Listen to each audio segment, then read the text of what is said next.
प्रश्न, यदि tan A बराबर 4/3 तो कोण A के अन्य त्रिकोणमितीय अनुपात ज्ञात कीजिए। यहाँ पर हमें tan A का मान 4/3 दिया है, तो हमें बाकी बचे हुए 5 त्रिकोणमितीय अनुपात ज्ञात करना है। इस प्रश्न को हल करने के लिए हम लिखेंगे हल दिया है और उसके बाद में ये जो दिया है tan A बराबर 4/3, इसको हम यहाँ पर लिख लेंगे। ठीक है, अब tan A या tan थीटा का सूत्र होता है, क्या होता है, लंब बटे आधार। ठीक है, तो tan A का सूत्र हम यहाँ लिख देंगे लंब बटे आधार, और ये बराबर का चिन्ह, बराबर के उधर क्या है, 4/3। ठीक है, इस तरह से लंब का मान 4 और आधार का मान 3 हो जाएगा। ठीक है, तो इसको हम यहाँ पर लिख लेंगे। अतः लंब बराबर 4, आधार बराबर 3। यहाँ पर हमने समकोण त्रिभुज की दो भुजाओं लंब और आधार का मान निकाल लिया है। अब हमें तीसरी भुजा कर्ण का मान निकालना है, और इसके लिए हम पाइथागोरस प्रमेय का प्रयोग करेंगे। तो लिखेंगे अब पाइथागोरस प्रमेय से, और यहाँ पर पाइथागोरस प्रमेय लिख देंगे। कर्ण का वर्ग बराबर लंब का वर्ग प्लस आधार का वर्ग। ठीक है, तो यहाँ पर ये जो कर्ण है ये ऐसे ही आ जाएगा, कर्ण का वर्ग बराबर लंब का मान कितना है, 4 है, तो ये 4 का वर्ग प्लस आधार का मान कितना है, 3 है, तो इसका वर्ग हो जाएगा। ठीक है, फिर ये बराबर का चिन्ह लगाएंगे, 4 का वर्ग कितना हो जाएगा, 16। ठीक है, प्लस 3 का वर्ग कितना हो जाएगा, 9। ठीक है, अब आगे बराबर का चिन्ह, 16 और 9 को जोड़ेंगे तो कितना आ जाएगा यहाँ पर, 25। ठीक है, और बराबर के इधर क्या चल रहा है, इधर चल रहा है कर्ण का वर्ग। ठीक है, हमें कर्ण का वर्ग नहीं कर्ण चाहिए, तो वर्ग हटाएंगे तो सामने वाला वर्गमूल में चले जाएगा। ठीक है, तो ये कर्ण बराबर, यहाँ से वर्ग हटाएंगे, सामने वाला 25 वर्गमूल में चले जाएगा। ठीक है, अब हम इसको आगे हल कर लेंगे। तो देखो यहाँ पर क्या जाएगा, ये कर्ण है।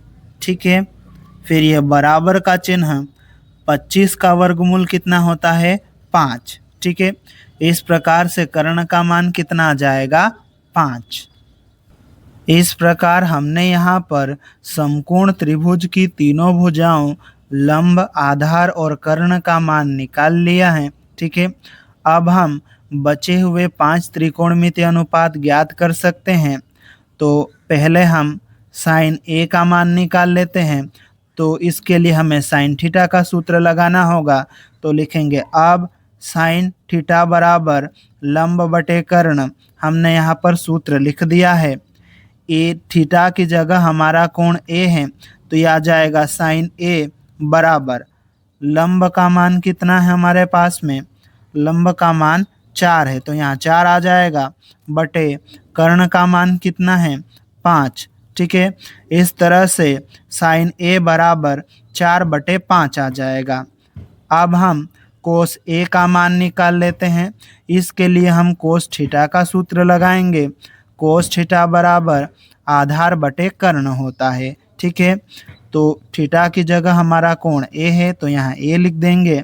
कोस ए बराबर आधार का मान कितना है, 3। ठीक है, और बटे में कर्ण का मान कितना है, 5। ठीक है, तो ये कोस ए बराबर 3/5 हो जाएगा। अब हमें कोट ए का मान निकालना है, तो इसके लिए कोट थीटा का सूत्र लगाना होगा। तो हम लिख लेंगे कोट थीटा बराबर आधार बटे लंब, हमने सूत्र लिख लिया। अब हम इसमें मान रखेंगे, तो ये आ जाएगा कोट थीटा की जगह हमारा कोण ए है तो यहाँ हम ए लिख देंगे। फिर ये बराबर का चिन्ह, यहाँ पर हमें आधार का मान रखना है। आधार का मान कितना है? 3 है और बटे में लंब का मान कितना है? 4 है, तो यहाँ पर आ जाएगा 4। तो कोट ए बराबर 3/4 आ जाएगा। ठीक है, अब हमें सेक ए का मान निकालना है, तो इसके लिए हम सेक थीटा का सूत्र लगाएंगे। तो सेक थीटा बराबर कर्ण बटे आधार होता है। सूत्र लिख लिया हमने, अब हम इसमें मान रखेंगे। तो ये आ जाएगा सेक ए की जगह हमारा कोण, थीटा की जगह हमारा कोण ए है तो यहाँ ए लिख देंगे। फिर ये बराबर का चिन्ह है। अब कर्ण कितना है हमारा? 5, तो 5 लिख देंगे बटे आधार का मान कितना है? 3। ठीक है, तो ये सेक ए बराबर 5/3 हो जाएगा। ठीक है, अब हम आखिरी त्रिकोणमितीय अनुपात कोसेक ए का मान निकालेंगे। इसके लिए हमें कोसेक थीटा का सूत्र लगाना होगा। तो कोसेक थीटा बराबर कर्ण बटे लंब, ये सूत्र होता है, हमने लिख दिया। कोसेक थीटा की जगह हमारा कोण ए है तो ए लिख लेंगे। कर्ण का मान कितना है? 5, तो यहाँ आ जाएगा 5 बटे लंब का मान कितना है? 4, तो यहाँ 4 आ जाएगा। इस तरह से कोसेक ए बराबर 5/4 हो जाएगा। इस प्रकार हमने यहाँ पर सभी त्रिकोणमितीय अनुपातों का मान निकाल लिया है। ठीक है, इसको हम आखिरी लाइन में लिख देते हैं। अतः साइन ए बराबर, साइन ए का मान हमने कितना निकाला है? 4/5। ठीक है, तो साइन ए बराबर हो जाएगा 4/5। ठीक है, फिर कोस ए का मान कितना निकाला है? 3/5, तो ये कोस ए 3/5। ठीक है, टेन ए का मान हमें प्रश्न में दिया ही हुआ है। ठीक है, इसको यहाँ पर नहीं लिखेंगे तो भी चल जाएगा। ठीक, अब कोट ए का मान हमने कितना निकाला है? 3/4। ठीक है, फिर सेक ए का मान कितना है? 5/3 और कोसेक ए का मान कितना है? 5/4। ठीक है, इस प्रकार से हमारा ये उत्तर कंप्लीट होता है। यदि आपको वीडियो पसंद आया हो तो लाइक करें और अपने फ्रेंड्स के साथ में शेयर करें।